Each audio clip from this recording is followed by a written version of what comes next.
Всем привет! Мы продолжаем рассматривать новинки от XO Models в моей коллекции, и в сегодняшнем видео я хочу вам показать еще один американский сидельный тягач марки Marmon. Эта модель копирует прототип 1980 года, довольно редкий грузовик, и в 43-м масштабе такую модель до XO я ни разу не встречал. Были, конечно, модели ручной работы, но это отдельная история, у них совершенно другая цена, уровень детализации, и мы сейчас говорим о промышленных производителях. И что касается моей коллекции американских траков, то она потихоньку пополняется. Покупаю модели, показываю их вам в своих видеообзорах, и вы в комментариях можете написать, а на какой следующий грузовик вы бы хотели увидеть детальное видео. И давайте не будем медлить, распакуем коробку, посмотрим на этот замечательный грузовик поближе. И для сравнения вам приготовил еще пару грузовиков, которые есть в моей коллекции. Мы посмотрим, чем они отличаются от этого Мармона. И здесь модель поставляется в коробочке среднего размера.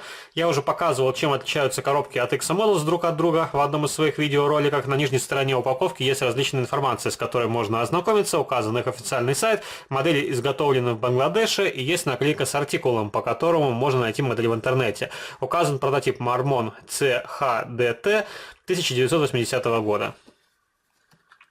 Я эту модель еще не распаковывал. Вместе с вами распакую. Посмотрю, есть ли какие-то дефекты на этой модели, и выскажу свое мнение, что я думаю по поводу модели грузовых автомобилей от XO Models. И, конечно, у XO встречается брак. Мне в комментариях писали люди, что попадаются модели с браком, различные дефекты. Но мне, к счастью, модели приходят без видимых дефектов. Конечно, был недавно GMC General на обзоре. Там была проблема с покраской, но в общей сложности модели более-менее аккуратные. Так, не хочет отклеиваться наклейка с нижней части дисплей кейса. Вот так выглядит данный грузовик. И это вторая по счету модель у XO Models. Первый грузовик был в белом цвете, и у него был другой орнамент. Здесь модель в темно-красном, даже больше бордовом цвете, и золотистый орнамент присутствует. И эти модели копируют настоящие прототипы в плане схемы окраски. И такой грузовик также выходил в рамках журнальной серии в Испании и во Франции. И там машина была темно-зеленого цвета. Она немножко отличалась от этого грузовика. Во-первых, у журнального автомобиля топливные баки были просто серебристые. Здесь они в хроме. И у журнального был козырек в хроме. Здесь он под цвет кабины грузовика. Других видимых отличий я не нашел. Ну и, соответственно, стеклоочистители на моделях от XO делаются из фототравления. На журнальном варианте они из пластика. Но сделаны довольно ажурно, и, в принципе, особой разницы между стеклоочистителями из фототравления и пластиковыми вы не найдете. Вот так грузовик выглядит сбоку. Много деталей в хроме, диски, также защитные вот такие щитки. Площадка здесь сделана из пластика. На некоторых моделях она изготавливается из фототравления. Также присутствуют перекидки, рабочее седло, довольно большое отверстие в седле. И, конечно, преимущество у журнальных моделей — это наличие полуприцепа. У XO пока что полуприцепов для американских траков отдельно не поставляется. И у них был, по-моему, один полуприцеп для европейского сидельного тягача, но, во-первых, у него была не очень интересная схема окраски, и, во-вторых, это единственный экземпляр, и больше полуприцепов пока что в продаже я не видел. Европейский полуприцеп с американским сидельным тягачом будет смотреться не очень эстетично. Задние фонари здесь обозначены просто краской. Также присутствует регистрационный номерной знак на задней балке и на переднем бампере. Добавили габаритные огни под бампер. Также такой защитный козырек. Его также называют в народе мухобойка.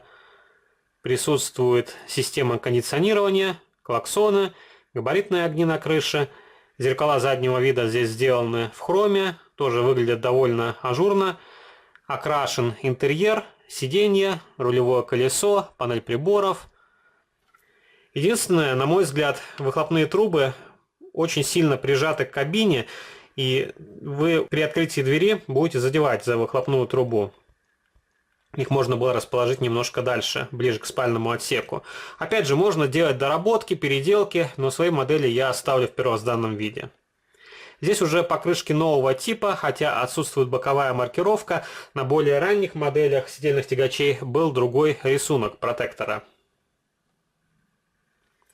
Уже говорил, мне не нравится то, что у модели разрезной мост. И вы видите, здесь также проглядывается ось металлическая.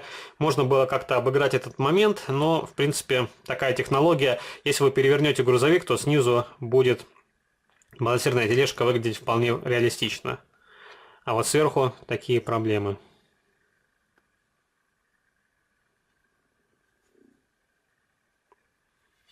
Довольно хорошо сделана облицовка радиатора.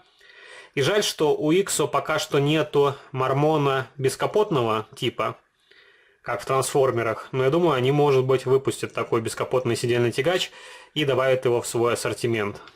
В журнальной серии пока что бескапотник тоже не выходил. И, кстати, отличие в покраске журнальных моделей от моделей Иксо Models — это то, что за основу в журнальной серии берутся грузовики транспортных компаний, а Иксо берет грузовики с рекламных буклетов. И давайте покажу вам еще сидельные тягачи, которые есть в моей коллекции. Например, у меня есть довольно симпатичный Peterbilt 350, который копирует прототип 1952 года. Это одна из ранних моделей от Иксо Models, и у нее видны упрощения по сравнению с будущими анонсами, которые выходили у Иксо. И к упрощениям можно отнести довольно просто изготовленную раму грузовика, хотя этот грузовик довольно тяжелый, потому что у него спальный отсек сделан не из пластика, как на последующих грузовых автомобилях, а из металла. Дверные ручки здесь отлиты вместе с кабиной, тоже окрашен интерьер. И такой Peterbilt выходил во множествах вариантах окраски, и в журнальной серии он был голубого цвета. Также такая модель выходила с полуприцепом в регулярной серии Иксо Models, а другие грузовики почему-то обошли стороной и выпускают только отдельно сидельные тягачи, а полуприцепы, еще раз повторюсь, встречаются только на журнальных вариантах.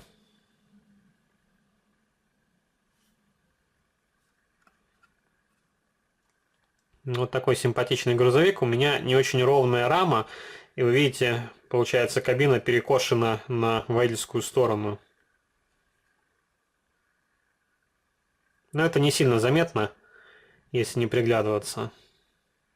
Если ставить грузовик на стол без подставки, то тоже колеса будут касаться поверхности. В некоторых случаях, когда перекошена рама, то она идет винтом, и колеса парят в воздухе, если можно так сказать. У меня в этом плане немножко лучше обстоят дела с этим грузовым автомобилем. И покажу вам еще один грузовой автомобиль, который очень давно в моей коллекции. Это Kenworth. К сожалению, производителя этой масштабной копии я не знаю. И здесь масштаб мельче, чем 1 к 43, где-то 1 к 50, наверное. И этот грузовик покупался в середине 90-х годов. Коробочки уже не сохранилось. Эта модель у меня стояла на открытой полке, поэтому она немножко пыльная. И, в принципе, это один из первых грузовиков американского типа в моей коллекции. До этого сидельных тягачей вот в таком исполнении у меня не было. Хотел как-то дорабатывать грузовой автомобиль, заменить ему колеса, но в итоге решил оставить его в первозданном виде для истории. И вы можете видеть, как здесь сделана рама по типу плитки шоколада. Из наименований только указано, что модель изготовлена в Китае. Больше никаких здесь надписей нету на нижней стороне. Очень примитивно сделаны топливные баки. Снизу получается сквозное вот такое отверстие. Но плюс этой модели то, что она поставляется с полуприцепом. Полуприцеп я тоже вам покажу. Довольно симпатичный. У него открываются задние створки. И у меня еще есть один сидельный тягач из этой серии, Kenworth T2000, если не ошибаюсь. И также у них были бескапотные сидельные тягачи. И такие модели встречаются на аукционах в продаже. Цена на них не очень высокая. Сейчас они мало кому интересны. И в основном они используются как подарочные грузовики. И на полуприцепе надписи различных компаний, которая может подарить вам такой грузовик. Давайте еще раз посмотрим на замечательный Мармон. И вы в комментариях можете написать, понравился ли вам данный сидельный тягач и в каком варианте окраски вы бы предпочли такой грузовик в свою коллекцию. В белом, темно-зеленом, как в журнальной серии, или в таком вот бордовом с золотистым орнаментом. Пишите ваши комментарии, что вы думаете о сидельных тягачах от производителя XO Models. Нравятся ли вам эти модели? Сколько они, по-вашему, должны стоить? В Европе их продают за 30 евро. В России цена варьируется от 3,5 до 5000 рублей, в зависимости от масштабной модели и от региона, в котором она продается. И, в принципе, мне люди писали, что все равно за эту цену это вполне хорошее, достойное изделие. Не забывайте поддержать видео лайком, если оно вам понравилось. Также вступайте в мои группы в социальных сетях ВКонтакте и Фейсбуке. Жмите на колокольчик, чтобы не пропустить уведомления о выходе новых видео на этом канале. И можете заглянуть на мой второй канал, там тоже выкладываются видеоролики на масштабные модели из моей коллекции. А на сегодня это все. До новых встреч. Пока-пока.